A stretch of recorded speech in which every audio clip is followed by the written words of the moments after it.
नमस्कार साथियों, आप सभी का स्वागत है आपके अपने YouTube चैनल पढ़ाई की पोथी में। तो साथियों, उम्मीद करती हूँ कि आप सभी स्वस्थ होंगे, मस्त होंगे, बेहतर होंगे और निरंतर अपनी पढ़ाई के माध्यम से सफलता का मार्ग प्रशस्त कर रहे होंगे। तो साथियों, इसी शुभकामनाओं के साथ आज मैं आप सभी के लिए GK GS की श्रृंखला में कहूँ तो संविधान की इस श्रृंखला में एक ऐसा वीडियो लेकर के आई हूँ जो आपकी आगामी सभी प्रतियोगी परीक्षाओं के लिए एक जीवन घुट्टी के रूप में साबित होगा। यह एक ऐसी घुट्टी है, संविधान का ऐसा निचोड़ है जो आपको कई वीडियो देखने के बाद मिलता, जिसे सिर्फ आपको एक वीडियो देखने के बाद पूरे संविधान की महत्वपूर्ण प्रश्नों की श्रृंखला प्राप्त हो जाएगी। तो आज मैं आप सभी के बीच में एक टॉप 20 का वीडियो लेकर के आई हूँ और इन टॉप 20 प्रश्नों में मैं आपको हर प्रश्न में इस तरीके की जानदार, धुएंधार और धमाकेदार व्याख्या देने वाली हूँ जिससे आपका संविधान विषय काफ़ी मजबूत हो जाएगा और संविधान से बनने वाले सभी प्रश्न आप आसानी से कर पाएंगे। तो साथियों, कृपया वीडियो के अंत तक जरूर बने रहें और अपना साथ बनाए रखें। तो आइए समय को बिना व्यर्थ किए स्टार्ट करते हैं आज का पहला क्वेश्चन। तो सबसे पहले आज का जो पहला प्रश्न है वह है आप सभी के सामने, किस अधिनियम के तहत कलकत्ता में उच्चतम न्यायालय की स्थापना की गई। मीन्स संविधान में जो भी अधिनियम हुए थे उनमें से किस अधिनियम के तहत आपके कलकत्ता में उच्चतम न्यायालय की स्थापना की गई। यहाँ पर एक प्रश्न आपका यह भी है कि सबसे पहले आपका उच्चतम न्यायालय की स्थापना कहाँ की गई, तो कलकत्ता में की गई। और किस अधिनियम के द्वारा की गई, क्या 1909, 1853, 1813 या 1773। मैं कहूँ कि यह श्रृंखला मैं आपके लिए बहुविकल्पीय माध्यम से सिर्फ इसलिए लाई हूँ ताकि आप पहले से अगर संविधान विषय के बारे में जानकारी रखते हैं तो अपने उत्तर का चयन अवश्य कर पाएंगे। और जब तक मैं प्रश्नों के उत्तर की व्याख्या करती हूँ या बहुविकल्पीय आंसर्स की, ये जो भी आपके दिए गए हैं इनकी व्याख्या करती हूँ, तब तक आप अपने सही उत्तर का चयन कर लेंगे। सबसे पहले है आपका 1909 का मार्ले मिंटो अधिनियम। तो 1909 का मार्ले मिंटो अधिनियम आपका जो है, यह आपकी विशेषता है इस अधिनियम की कि इसमें सांप्रदायिक निर्वाचन प्रणाली आपकी शुरू कर दी गई थी। कौन सी निर्वाचन प्रणाली? सांप्रदायिक निर्वाचन प्रणाली का आपका जो प्रारंभ है वह आपका 1909 के मार्ले मिंटो अधिनियम से प्रारंभ हुआ था। फिर है आपका 1853 का चार्टर अधिनियम। तो 1853 के चार्टर अधिनियम में अगर हम कहें तो एक समिति का गठन किया गया था शिक्षा के लिए, और हम सभी जानते हैं कि अंग्रेजी शिक्षा का अग्रदूत के रूप में लॉर्ड मैकाले को जाना जाता है। तो मैकाले समिति का गठन आपका किया गया था 1853 में, जबकि 1813 के चार्टर अधिनियम के द्वारा 1813 के चार्टर अधिनियम के द्वारा आपके कंपनी के व्यापार को आपका 20 वर्षों के लिए बढ़ा दिया गया था। कंपनी के व्यापार को 20 वर्षों के लिए बढ़ा दिया गया था। और जबकि 1773 के रेगुलेटिंग एक्ट में, जो कि आपके प्रश्न का बिल्कुल सही जवाब है कि 1773 के रेगुलेटिंग एक्ट में आपके कलकत्ता में उच्चतम न्यायालय की स्थापना की गई थी। तो ये थे आपके पहले प्रश्न से बनने वाले सभी ऑप्शंस की व्याख्या। इसी प्रकार आपको एक एक करके सभी प्रश्नों की बहुत ही धमाकेदार व्याख्या दी जाएगी, ऐसी व्याख्या जो आपके पूरे संविधान को सिर्फ एक वीडियो में कवर कर लेगी। तो साथियों, कृपया अपना साथ वीडियो के अंतिम क्षणों तक जरूर बनाए रखें। आइए देखते हैं अपना नेक्स्ट क्वेश्चन। तो दूसरा प्रश्न आपसे कह रहा है कि प्रारूप समिति के अध्यक्ष थे, कौन थे? क्या सरदार पटेल थे, डॉक्टर राजेंद्र प्रसाद थे, या भीमराव अंबेडकर थे, या पंडित नेहरू मतलब पंडित जवाहरलाल नेहरू थे? देखिए, अगर आपको स्पीड ज़्यादा लग रही है कि नहीं, बोलने की स्पीड काफ़ी फास्ट है, तो मैं कुछ नहीं कर सकती हूँ, क्योंकि इस पढ़ाई की पोथी का सिर्फ एक ही मोटिव है, कम समय में बेहतर कंटेंट। तो अगर आपको वीडियो की स्पीड ज़्यादा लग रही है तो प्लीज़ आप अपने फ़ोन में जो भी फीचर्स दिए गए हैं उनका उपयोग करके वीडियो की स्पीड को कम या ज़्यादा अपने हिसाब से कर सकते हैं। तो आइए देखते हैं दूसरा क्वेश्चन। तो प्रारूप समिति के अध्यक्ष आपके जो भी हैं, इनके बारे में अब तक आप सही उत्तर का चयन कर चुके होंगे। तो आइए एक बार व्याख्या देखते हैं। तो सरदार पटेल का संबंध है आपका प्रांतीय समिति से। किससे संबंधित है? प्रांतीय समिति से।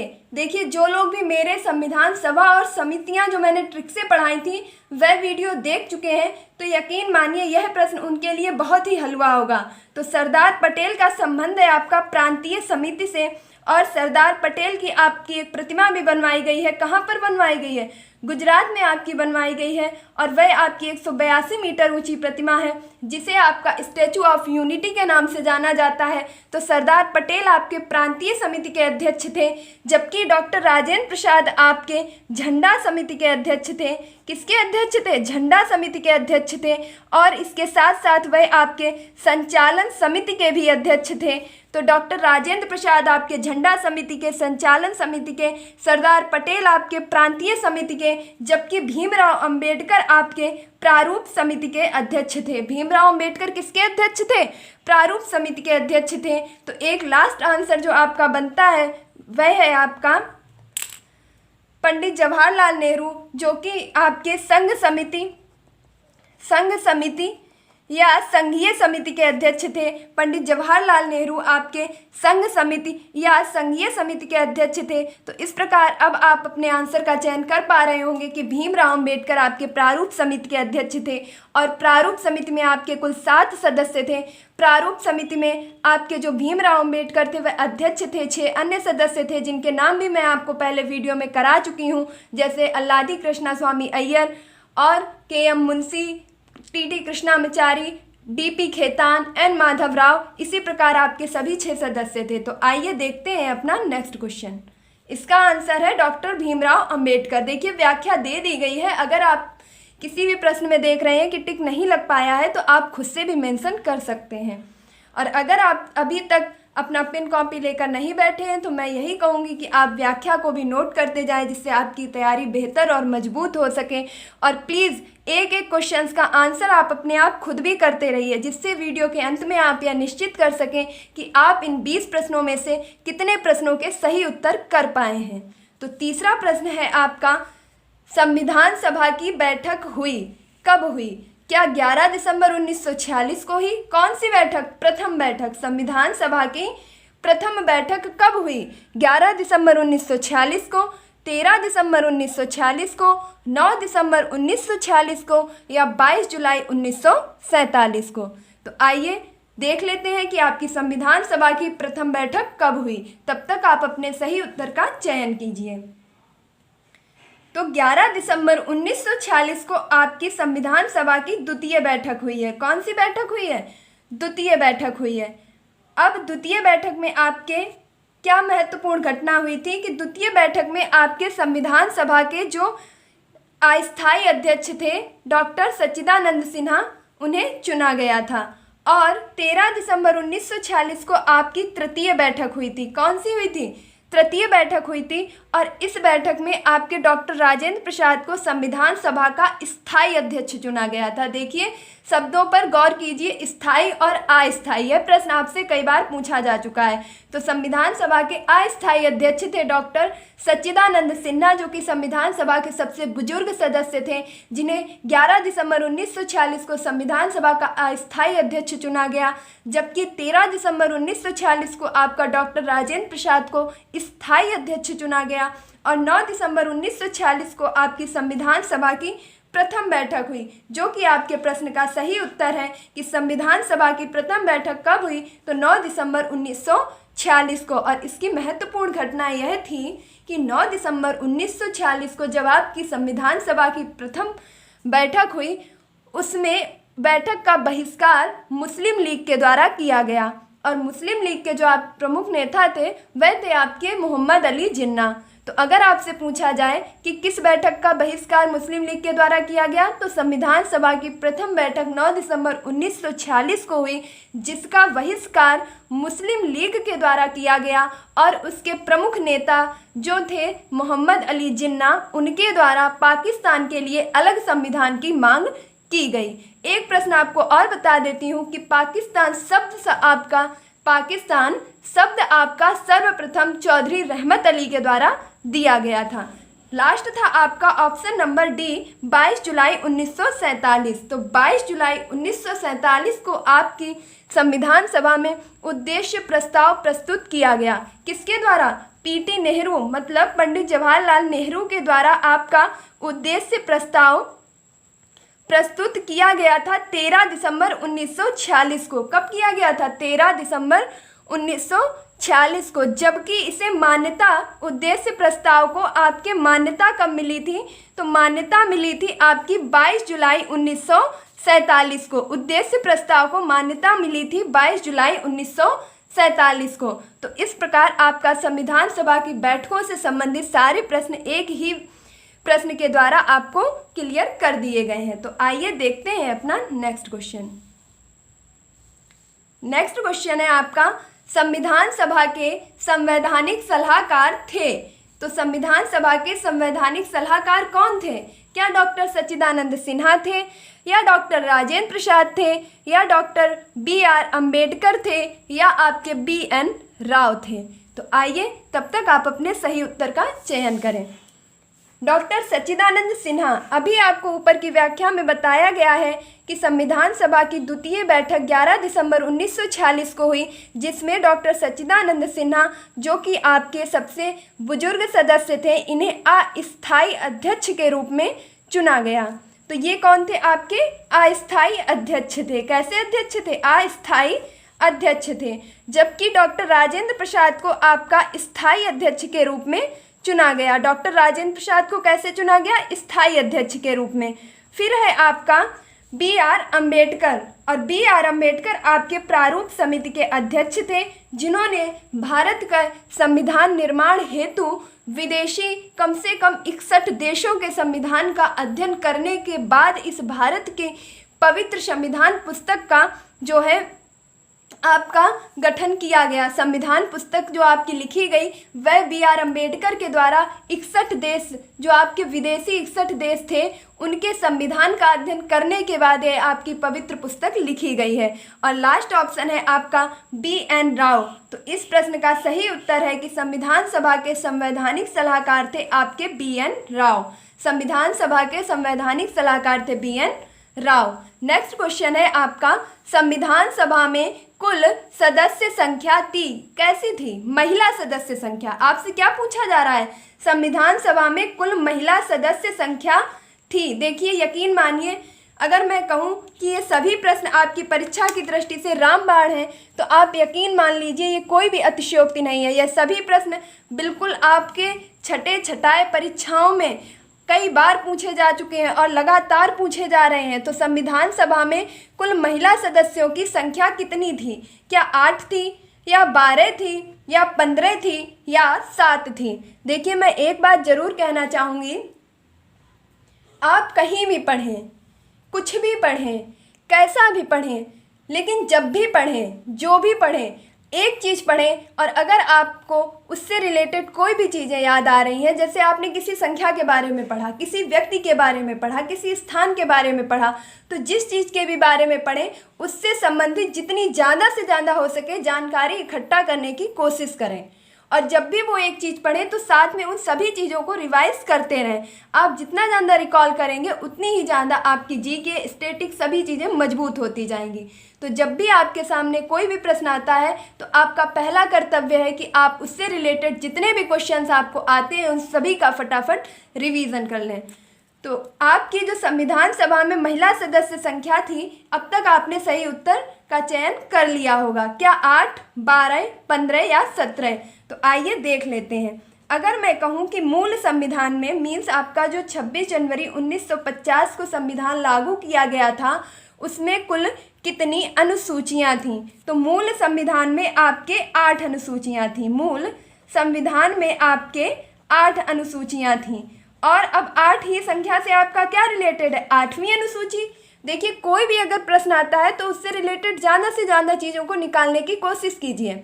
तो 8 संख्या यानी कि संविधान में, मूल संविधान में आपकी 8 अनुसूची थी, जबकि जो आपकी 4 अनुसूची यानी कि अभी वर्तमान में आपकी 12 अनुसूची है, या किसी न किसी प्रकार के संविधान संशोधन के द्वारा जोड़ी गई है। तो मूल संविधान में 8 अनुसूची, वर्तमान में है आपकी अनुसूची 12। अब 8वीं अनुसूची में आपके क्या वर्णित किया गया है? तो 22 भाषाओं का उल्लेख किया गया है, जबकि 12वीं अनुसूची आपके नगर निगम से संबंधित है। यही मैं बात करूं कि ऑप्शन नंबर सी 15, तो आपके संविधान सभा में जो महिला सदस्य संख्या थी वह आपकी 15 थी। अब मैं अगर आपसे बात करूं ऑप्शन नंबर डी 7 की, तो 7 आपके प्रारूप समिति में सदस्य थे। प्रारूप समिति में आपके कितने सदस्य थे? 7 सदस्य थे। और अगर 7 से ही रिलेटेड बात करूं कि आपके संविधान की अनुसूची नंबर 7 में क्या वर्णित किया गया है, तो अनुसूची नंबर 7 में आपके केंद्र और राज्य के बीच शक्तियों का बंटवारा किया गया है। तो ये था आपका क्वेश्चन नंबर 5। अब चलती हूँ अपने नेक्स्ट क्वेश्चन पर। देखिए, वीडियो लंबा हो रहा है, कोई दिक्कत नहीं, आप ये भी तो देखिए कि आपको एक क्वेश्चन में कम से कम 6 से 7 क्वेश्चंस करवाए जा रहे हैं, तो ये व्याख्या आपके लिए बहुत महत्वपूर्ण है। देखिए अपना नेक्स्ट क्वेश्चन। अगला प्रश्न आपसे कह रहा है कि संविधान के किस अनुच्छेद में ग्राम पंचायत का वर्णन किया गया है? संविधान के किस अनुच्छेद में ग्राम पंचायत का वर्णन है? तो क्या अनुच्छेद 38 में है, अनुच्छेद 40 में है, अनुच्छेद 48 में है, या अनुच्छेद 44 में है? तो आप फटाफट अपना सही आंसर अपना टिक कर लीजिए। तब तक मैं आपको बताती हूँ कि अनुच्छेद 38 का संबंध है आपके कल्याणकारी राज्य से। कल्याणकारी राज्य की कल्पना से संबंधित है आपका अनुच्छेद 38। अगर मैं बात करूं अनुच्छेद 48 की, तो अनुच्छेद 48 आपका कृषि एवं पशुपालन से संबंधित है। किससे संबंधित है? कृषि एवं पशुपालन से संबंधित है। यहीं पर अगर मैं बात करूं कि अनुच्छेद 48 का संबंध किससे है, यह आपका, अगर आप टेट की परीक्षा की तैयारी कर रहे हैं या किसी भी परीक्षा की तैयारी कर रहे हैं, स्पेशली अगर पर्यावरण से प्रश्न पूछे जाते हैं, टॉपिक पर्यावरण उसमें इंक्लूड है, तो ये अनुच्छेद आपके लिए मोस्ट इंपॉर्टेंट है कि अनुच्छेद 48 का संबंध आपका पर्यावरण से है। किससे संबंधित है? पर्यावरण से। तो अनुच्छेद 38 लोक कल्याणकारी राज्य की नीतियों से संबंधित है। फिर आपका अनुच्छेद 48 कृषि एवं पशुपालन से, और अनुच्छेद 48 का संबंध पर्यावरण से है। जबकि आपके अनुच्छेद 44 का संबंध है समान सिविल संहिता। किससे संबंधित है? समान सिविल संहिता से संबंधित है आपका अनुच्छेद 44। और लास्ट आंसर आपका जो बच रहा है वही है कि अनुच्छेद 40 का संबंध है आपका ग्राम पंचायत से।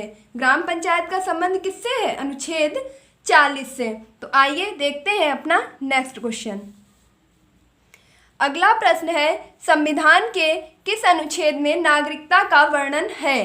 क्या अनुच्छेद 51 का में है, अनुच्छेद 12 से 35 में किया गया है, या अनुच्छेद 5 से 11 में किया गया है, या अनुच्छेद 36 से 51 के बीच में किया गया है? तो आप सभी सही उत्तर का चयन फटाफट कर लीजिए कि संविधान के किस अनुच्छेद में नागरिकता का वर्णन किया गया है। तो सबसे पहले अनुच्छेद 51 का, देखिए मैं व्याख्या दूंगी, जरूर दूंगी, और आपको सुनना भी पड़ेगा क्योंकि इसी व्याख्या से प्रश्न बनेंगे। आप यकीन मानिए, ये व्याख्या ही आपको आपके अंतिम चयन को सुनिश्चित करेगी। यह वीडियो कोई भी फालतू नहीं है और यहाँ एक भी शब्द फालतू इंक्लूड नहीं किया गया है। एक एक शब्द आपका आपकी परीक्षा की दृष्टि से महत्वपूर्ण है।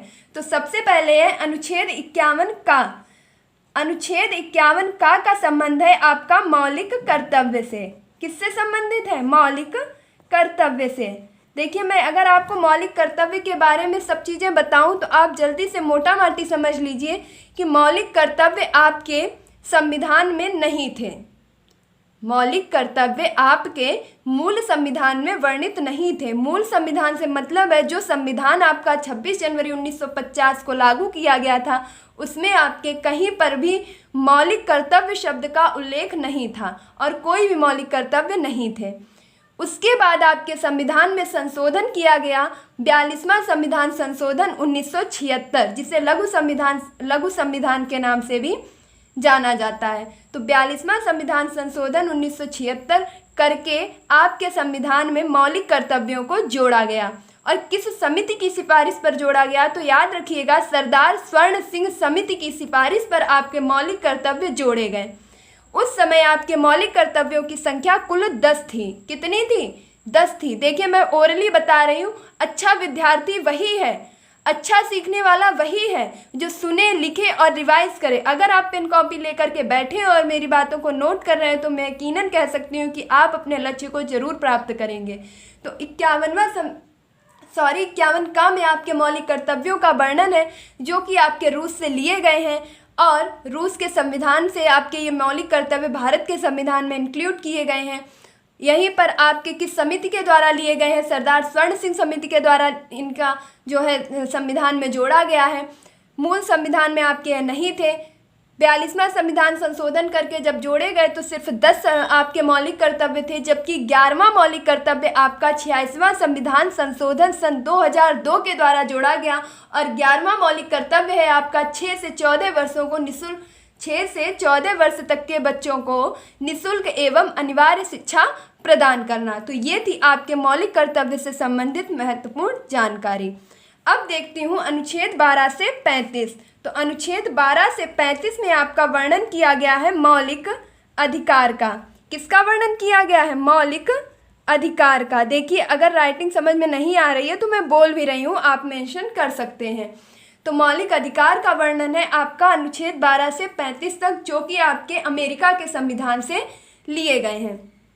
इसके बाद मैं एक सेपरेट वीडियो मौलिक अधिकार का जरूर बना करके आपको आपकी परीक्षा के पहले तक प्रोवाइड कर दूंगी। नेक्स्ट है आपका अनुच्छेद 5 से 11। तो अनुच्छेद नंबर 5 से लेकर के अनुच्छेद नंबर 11 तक आपके नागरिकता का वर्णन किया गया है। अनुच्छेद 5 से लेकर के आपके अनुच्छेद नंबर 11 तक नागरिकता का वर्णन किया गया है। और अगर मैं कहूँ कि भारत में किस प्रकार की नागरिकता है, तो भारत में एकल नागरिकता है। कैसी नागरिकता है? एकल नागरिकता है। और इस एकल नागरिकता का प्रावधान आपका किस देश से लिया गया है? तो ब्रिटेन से लिया गया है। नेक्स्ट एंड लास्ट ऑप्शन था आपका अनुच्छेद 36 से 51। तो अनुच्छेद नंबर 36 से 51 में आपके वर्णित किए गए हैं नीति निर्देशक तत्व।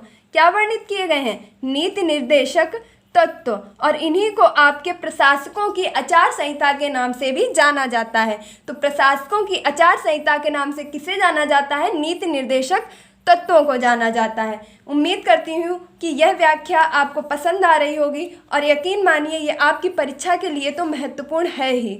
नेक्स्ट क्वेश्चन है आपका, संविधान में किस संशोधन द्वारा 11वीं अनुसूची जोड़ी गई? संविधान में किस संशोधन के द्वारा 11वीं अनुसूची जोड़ी गई? क्या प्रथम संविधान संशोधन 1951 में, 52वां संविधान संशोधन 1985 में, या 73वां संविधान संशोधन 1993 में, या 74वां संविधान संशोधन 1993 में? देखिए मेहनत लगती है वीडियो बनाने में। आप सभी तो आराम से पंखा चला करके वीडियो देख रहे होंगे, लेकिन यकीन मानिए इतनी गर्मी में फ़ैन ऑफ करके मैं आप लोगों के लिए ये मेहनत करती हूँ ताकि आपको साउंड में किसी भी प्रकार की दिक्कत ना आए। अगर मैं हवा खाऊंगी तो आपको सुनने में गड़बड़ी होगी और आपको चीज़ें स्पष्ट नहीं सुनाई पड़ेंगी। तो ये जो मैं पसीना बहा रही हूँ, जो मेहनत कर रही हूँ, जिस लगन से आपके लिए मेहनत कर रही हूँ, तो मुझे पूरा हक है और पूरा भरोसा है कि आप सभी वीडियो के अंत तक रह कर के इस वीडियो की सफलता को सुनिश्चित करेंगे। तो प्रथम संविधान संशोधन 1951, प्रथम संविधान संशोधन 1951 में आपके 9वीं अनुसूची जोड़ी गई थी। कौन सी जोड़ी गई थी? 9वीं अनुसूची। इसका संबंध किससे है? तो भूमि अधिग्रहण से संबंधित है आपकी 9वीं अनुसूची।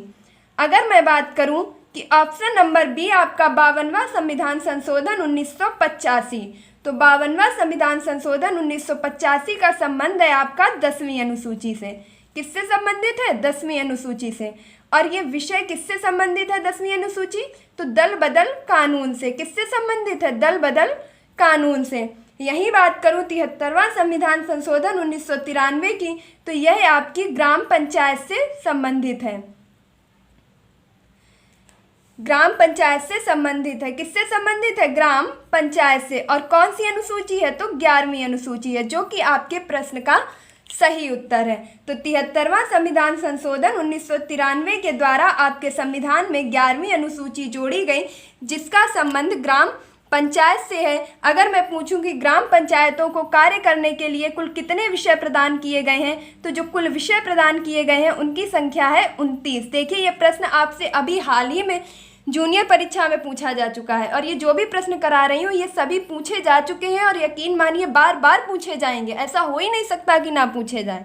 तो 73वां संविधान संशोधन 1993 के द्वारा आपके ग्राम पंचायत से संबंधित 11वीं अनुसूची जोड़ी गई, जिसमें ग्राम पंचायतों को कार्य करने के लिए कुल 29 विषय प्रदान किए गए। अब 74वां संविधान संशोधन 1993 के द्वारा आपकी 12वीं अनुसूची जोड़ी गई, जो आपकी नगर निगम से संबंधित है। किससे संबंधित है? नगर निगम से संबंधित है, और नगर निगम को कार्य करने के लिए कुल 18 विषय प्रदान किए गए। कितने विषय प्रदान किए गए? 18 विषय। एक बार फिर देख लीजिए।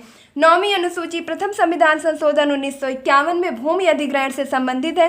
52वां संविधान संशोधन 1985 में 10वीं अनुसूची जो दल बदल कानून से संबंधित है। 73वां संविधान संशोधन 1993 में ग्राम पंचायत से संबंधित 11वीं अनुसूची जोड़ी गई, जिसमें ग्राम पंचायतों को कार्य करने के लिए कुल 29 विषय प्रदान किए गए। और यह ग्राम पंचायत से संबंधित अधिनियम आपका 1992 में लाया गया था, जो आपका लागू किया गया था 24 अप्रैल 1993 को। देखिए, इस चीज़ को भी याद रखिएगा, यह लागू किया गया था आपका 24 अप्रैल 1993 को, और इस 24 अप्रैल 1993 के दिन के ही लिए हम आज क्या मनाते हैं? पंचायती राज दिवस के रूप में मनाते हैं। अगर आपसे पूछा जाए पंचायती राज दिवस कब मनाया जाता है, तो पंचायती राज दिवस आपका 24 अप्रैल को मनाया जाता है। और 74वां संविधान संशोधन 1993 के द्वारा आपकी 12वीं अनुसूची जोड़ी गई, जिसमें नगर निगम को कार्य करने के लिए कुल 18 विषय प्रदान किए गए। देखिए, मैं फास्ट पढ़ाती हूँ क्योंकि मेरा तरीका यही है। मैं आपको धीरे क्यों पढ़ाऊँ? मैं आपको आराम क्यों करने दूँ? आप इधर उधर क्यों देखेंगे? आप क्यों डिस्कनेक्ट होंगे? मैं तो तेज़ बोलूँगी और जल्दी पढ़ाऊँगी, क्योंकि आप कॉन्सेंट्रेट रहें वीडियो में। मैं धीरे धीरे पढ़ाऊँगी, आप ऊब जाएंगे, भाग जाएंगे, आधा इधर सुनेंगे, आधा दिमाग कहीं और लगाएंगे। मैं इतनी जल्दी पढ़ाऊँगी कि आप 1 सेकंड के लिए भी इधर से उधर डिस्कनेक्ट ना हो पाएँ। और मैं आपको पढ़ाकर ही रहूँगी, सिखाकर ही रहूँगी, आप कितनी भी कोशिश कर लें भागने की। तो आपको जो भी कंटेंट मिल रहा है आप उस पर पूरा फोकस करें। देखिए, भागिए नहीं, ऊबिए नहीं, बहुत ही कम प्रश्न बचे हैं। अंतिम क्षणों तक अपना साथ बनाए रखें। यकीन मानिए, संविधान से आपका एक भी प्रश्न नहीं छूटेगा। अगला प्रश्न है आपका, कभी भी लोकसभा का सामना ना करने वाले पीएम, मतलब कभी भी लोकसभा का सामना ना करने वाले प्रधानमंत्री आपके कौन से हैं? देखिए, अपने देश में ऐसे प्रधानमंत्री भी हुए हैं जिन्होंने कभी भी अपने पूरे कार्यकाल में लोकसभा का सामना किया ही नहीं। क्या नीलम संजीवा रेड्डी, मोरारजी देसाई, चौधरी चरण सिंह या विश्वनाथ प्रताप सिंह? आप लोग अपने सही उत्तर का चयन कीजिए। मैं बता देती हूँ आपको कि नीलम संजीव रेड्डी आपके निर्विरोध चुने जाने वाले प्रधानमंत्री थे। कैसे थे? निर्विरोध चुने जाने वाले। फिर है आपके मोरारजी देसाई, यह आपके गैर कांग्रेसी थे। कैसे थे? गैर कांग्रेसी, एकमात्र गैर कांग्रेसी प्रधानमंत्री थे आपके मोरारजी देसाई। अगर मैं आपसे कहूँ चौधरी चरण सिंह, तो चौधरी चरण सिंह आपके एकमात्र ऐसे प्रधानमंत्री थे जिन्होंने कभी भी लोकसभा का सामना नहीं किया। देखिए, प्रधानमंत्री तो ये सभी रहे हैं, आपके चारों ही रहे हैं, लेकिन निर्विरोध चुने जाने वाले रहे हैं आपके नीलम संजीव रेड्डी। गैर कांग्रेसी रहे हैं आपके मोरारजी देसाई। मोरारजी देसाई से एक प्रश्न और बनता है कि सर्वाधिक बार संविधान सभा में बजट किसके द्वारा प्रस्तुत किया गया? तो सर्वाधिक बार संविधान सभा में बजट आपका मोरारजी देसाई के द्वारा प्रस्तुत किया गया, और यह आपके प्रथम गैर कांग्रेसी प्रधानमंत्री थे।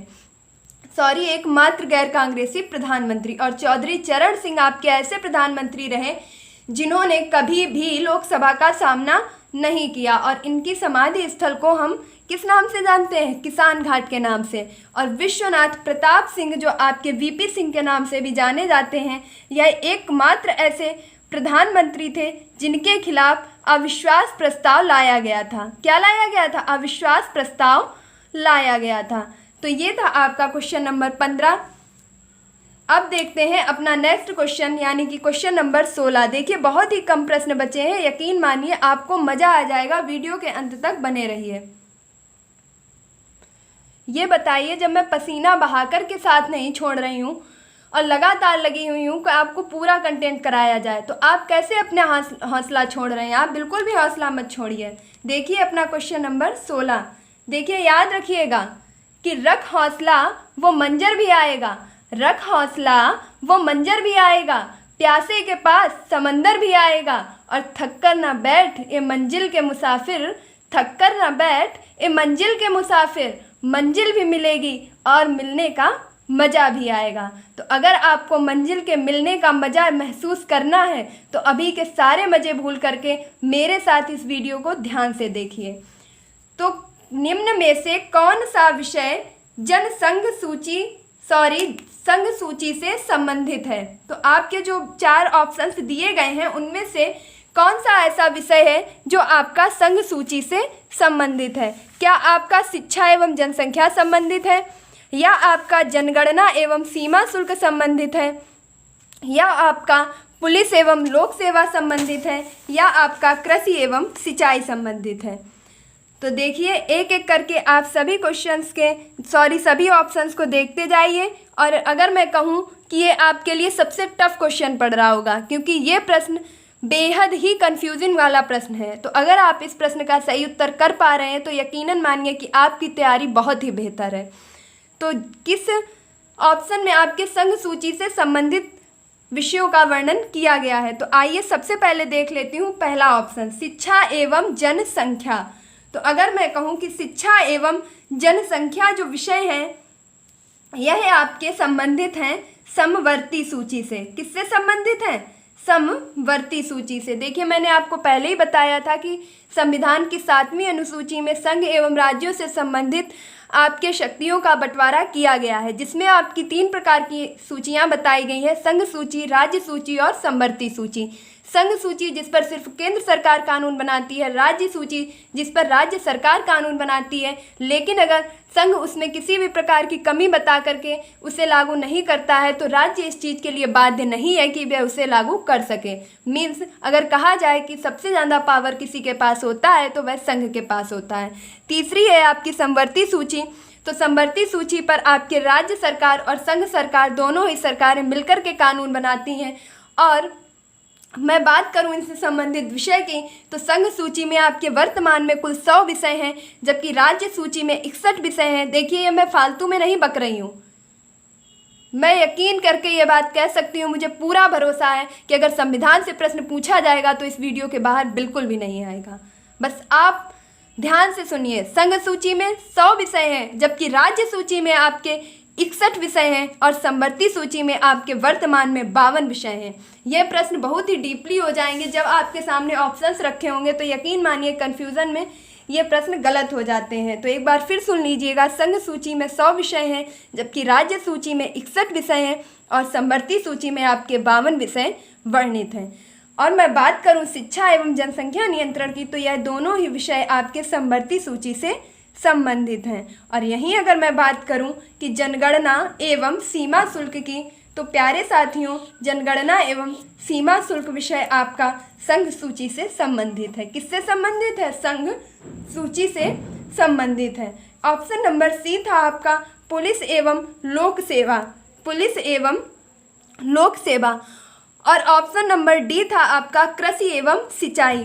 तो ये दोनों ही ऑप्शंस आपके, चाहे पुलिस और लोक सेवा हो, चाहे कृषि एवं सिंचाई सेवा हो, ये दोनों ही ऑप्शंस आपके संबंधित हैं राज्य सूची से। किससे संबंधित है? राज्य सूची से।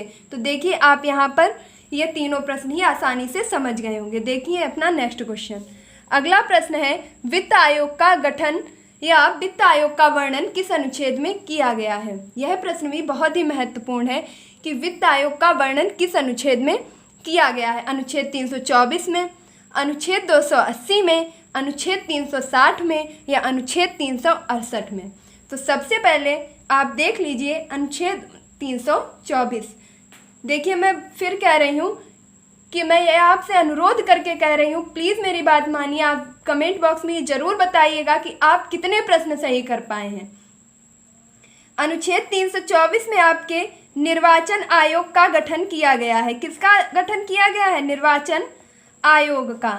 और यह निर्वाचन आयोग का जो एग्जैक्ट गठन किया गया था, यह आपका किया गया था 25 जनवरी 1950 को। तो निर्वाचन आयोग का आपका जो वर्णन है, यह अनुच्छेद 324 में किया गया है। जबकि अनुच्छेद 280 में आपके वित्त आयोग का गठन किया गया है। अनुच्छेद 280 में आपके वित्त आयोग का गठन किया गया है। अगर मैं कहूं कि वित्त आयोग के आपके प्रथम जो अध्यक्ष थे वह कौन थे, तो वित्त आयोग के प्रथम अध्यक्ष थे आपके केसी नियोगी। और आप मुझे कमेंट बॉक्स में बताएंगे कि वर्तमान में वित्त आयोग के आपके अध्यक्ष कौन हैं। अनुच्छेद 360 का संबंध है आपका वित्तीय आपात से। आप सभी जानते हैं कि राष्ट्रपति के द्वारा 3 प्रकार के आपात घोषित किए जाते हैं। 352 संवैधानिक तंत्र विफल होने पर, और 352 आपका बहाई आक्रमण पर, 356 आपका संवैधानिक तंत्र विफल होने पर, और 360 आपका वित्तीय आपात। मैं बड़े हर्ष के साथ ये कह सकती हूँ और बहुत गर्व महसूस होता है कि भारत में अभी तक एक भी बार वित्तीय आपात नहीं लगाया गया है। तो वित्तीय आपात का वर्णन आपका अनुच्छेद 360 में है। जबकि बात करूं अनुच्छेद 368 की, तो अनुच्छेद 368 में आपके संविधान संशोधन प्रक्रिया का वर्णन किया गया है। किसका वर्णन किया गया है? संविधान संशोधन प्रक्रिया का वर्णन आपका अनुच्छेद 368 में किया गया है। तो ये था आपका क्वेश्चन नंबर 17। अब सिर्फ 3 क्वेश्चंस बचे हैं और आप वीडियो के अंत तक जरूर बने रहेंगे। तो क्वेश्चन नंबर 18 है आपका संयुक्त अधिवेशन की अध्यक्षता कौन करता है? संयुक्त अधिवेशन की अध्यक्षता कौन करता है? क्या राष्ट्रपति करता है, या उपराष्ट्रपति करता है, या लोकसभा अध्यक्ष करता है, या राज्यपाल करता है? तो सबसे पहले तो मैं आपको यही बता दूं कि संयुक्त अधिवेशन जो आपका बुलाया जाता है वह राष्ट्रपति के द्वारा बुलाया जाता है। किसके द्वारा बुलाया जाता है? राष्ट्रपति के द्वारा। और किस अनुच्छेद में इसका वर्णन है? तो संयुक्त अधिवेशन जो है आपका यह राष्ट्रपति के द्वारा अनुच्छेद नंबर 160 जो है उसमें आपके संयुक्त अधिवेशन का वर्णन है, जो राष्ट्रपति के द्वारा बुलाया जाता है। अगर मैं बात करूं कि राष्ट्रपति का संबंध आपसे किससे है, तो राष्ट्रपति आपका कार्यपालिका का प्रधान होता है, भारत का प्रथम नागरिक होता है। और राष्ट्रपति का पद जो है इसका वर्णन आपके अनुच्छेद 52 में किया गया है। कहाँ पर किया गया है? अनुच्छेद 52 में किया गया है। और संयुक्त अधिवेशन आपका राष्ट्रपति के द्वारा अनुच्छेद 108 के तहत बुलाया जाता है। अगर मैं बात करूं उपराष्ट्रपति की, तो उपराष्ट्रपति आपका राज्यसभा का सभापति होता है, राज्यसभा का सभापति होता है। और आपका उपराष्ट्रपति जो है इसका वर्णन आपके अनुच्छेद नंबर 63 में किया गया है। किसमें किया गया है? अनुच्छेद नंबर 63 में किया गया है। अगला मैं आपसे अगर कहूँ कि लोकसभा अध्यक्ष, तो साथियों संयुक्त अधिवेशन की अध्यक्षता लोकसभा अध्यक्ष के द्वारा की जाती है। देखिए यह प्रश्न बहुत ही महत्वपूर्ण है कि संयुक्त अधिवेशन आपका किसके द्वारा बुलाया जाता है? तो संयुक्त अधिवेशन आपका राष्ट्रपति के द्वारा आहूत किया जाता है अनुच्छेद 108 के तहत। और संयुक्त अधिवेशन की अध्यक्षता कौन करता है? तो लोकसभा अध्यक्ष करता है। अगला है आपका राज्यपाल। तो प्यारे साथियों राज्यपाल पद का आपका वर्णन किया गया है अनुच्छेद 153 में। किसमें किया गया है? अनुच्छेद 153 में। और राज्यपाल आपका मुख्यमंत्री की नियुक्ति तथा मुख्यमंत्री की सलाह पर अन्य मंत्रिमंडल की नियुक्ति भी करता है। तो यह था आपका question number 18। Second last question है आपका क्वेश्चन नंबर 19। उत्तर प्रदेश की लोकसभा में कुल सदस्य संख्या है, मतलब उत्तर प्रदेश के कितने सदस्य ऐसे हैं जो लोकसभा में चुने जाते हैं? क्या 31 सदस्य हैं, या 80 हैं, या 403 हैं, या 100 हैं? देखिए सही उत्तर का चयन कर लिया होगा आपने अभी तक। तो मैं बता दूं कि 31 सदस्य आपके राज्यसभा में हैं। उत्तर प्रदेश के 31 सदस्य आपके राज्यसभा में प्रतिनिधित्व करते हैं, और 80 सदस्य हैं आपके लोकसभा में। 80 सदस्य कहाँ पर हैं? लोकसभा में। अगर मैं कहूँ कि उत्तर प्रदेश की लोकसभा में कुल सीटें 80 और राज्यसभा में कुल सीटें 31 हैं।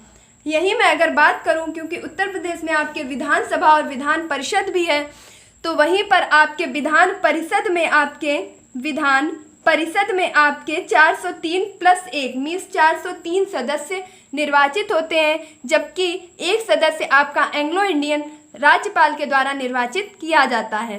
तो 403 प्लस 1 आपके होते हैं विधान परिषद में, जबकि 100 सदस्य होते हैं आपके विधान सभा में। तो यहाँ से आपकी सभी संख्याएं क्लियर हो गई होंगी सदस्यों से संबंधित। राज्यसभा में कुल 31 सदस्य, लोकसभा में कुल 80 सदस्य, विधान परिषद में कुल 403 प्लस 1 यानी कि 404 सदस्य और 100 सदस्य आपके विधान सभा में होते हैं। यहीं पर अगर मैं बात करूं कि राज्यसभा का वर्णन किस अनुच्छेद में है, तो राज्यसभा का वर्णन है आपका अनुच्छेद नंबर 80 में। किसमें है? अनुच्छेद नंबर 80 में। और लोकसभा का वर्णन है आपका अनुच्छेद नंबर 81 में। किसमें है? अनुच्छेद नंबर 81 में। नेक्स्ट है आपका लास्ट क्वेश्चन आज के इस वीडियो का। राष्ट्रीय विकास परिषद का गठन किया गया, कब किया गया? क्या 1 जनवरी 2015 को, या 6 अगस्त 1952 को, या 1 जुलाई 2017 को, या 25 जनवरी 1950 को? तो साथियों आप सही आंसर का चयन कीजिए, तब तक मैं अपनी व्याख्या प्रस्तुत करती हूँ। तो सबसे पहले आपका 1 जनवरी 2015 को जो गठन किया गया था वह किया गया था नीति आयोग का। किसका किया गया था? नीति आयोग का। और नीति यानी कि इसका इंग्लिश में जो फुल फॉर्म है वह है national institution for transforming India. National institution of transforming India, भारतीय परिवर्तन कर संस्थान। अगर मैं बात करूं कि इसका अध्यक्ष कौन होता है, तो इस नीति आयोग की जो स्थापना आपकी 1 जनवरी 2015 को की गई थी, हम सभी जानते हैं यह योजना आयोग की जगह पर आया था। नीति आयोग आपका योजना आयोग की जगह पर गठित किया गया था। तो योजना आयोग का आपका जो गठन किया गया था वह 15 मार्च 1950 को किया गया था, जिसका अध्यक्ष प्रधानमंत्री होता था। सेम उसी प्रकार आपके नीति आयोग के अध्यक्ष भी प्रधानमंत्री होते हैं। एंड सेकंड है आपका 6 अगस्त 1952। तो 6 अगस्त 1952 को आपके राष्ट्रीय विकास परिषद का गठन किया गया था। राष्ट्रीय विकास परिषद का गठन कब किया गया था? 6 अगस्त 1952 को। और 25 जनवरी 1950 को आपके निर्वाचन आयोग का गठन किया गया था। देखिए हम सभी जानते हैं कि निर्वाचन आयोग का गठन आपका 25 जनवरी 1950 को किया गया था। और यह आपकी कैसी संस्था है? तो संवैधानिक संस्था है, क्योंकि इसके अनुच्छेद का वर्णन आपके संविधान में किया गया है। अनुच्छेद नंबर है आपका 324। तो अनुच्छेद नंबर 324 में आपके संविधान के निर्वाचन आयोग का वर्णन किया गया है, जिसकी स्थापना 25 जनवरी 1950 को हुई थी। और 25 जनवरी को ही हम सभी संविधान में जो मतदान दिवस के रूप में मनाते हैं उसे 25 जनवरी को मनाते हैं। लास्ट था आपका 1 जुलाई 2017। तो 1 जुलाई 2017 आज का सबसे महत्वपूर्ण प्रश्न। इस दिन आपके जीएसटी को लागू किया गया था। जीएसटी को कब लागू किया गया था?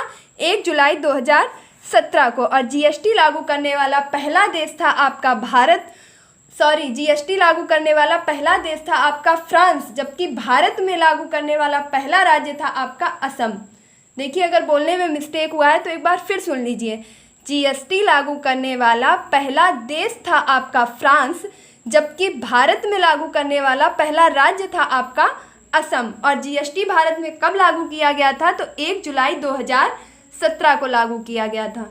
तो प्यारे साथियों ये थे आज के मेरे संविधान के कुछ महत्वपूर्ण टॉप 20 क्वेश्चंस। यकीन मानिए अगर मैं यह कहूँ कि इस टॉप 20 के माध्यम से आपको टॉप 100 का आनंद दिया गया है तो कोई अतिशयोक्ति नहीं होगी, क्योंकि मैंने हर ऑप्शंस को इतनी बारीकी से क्लियर किया है कि आपके संविधान के सभी प्रश्न आसानी से समझ पा रहे होंगे।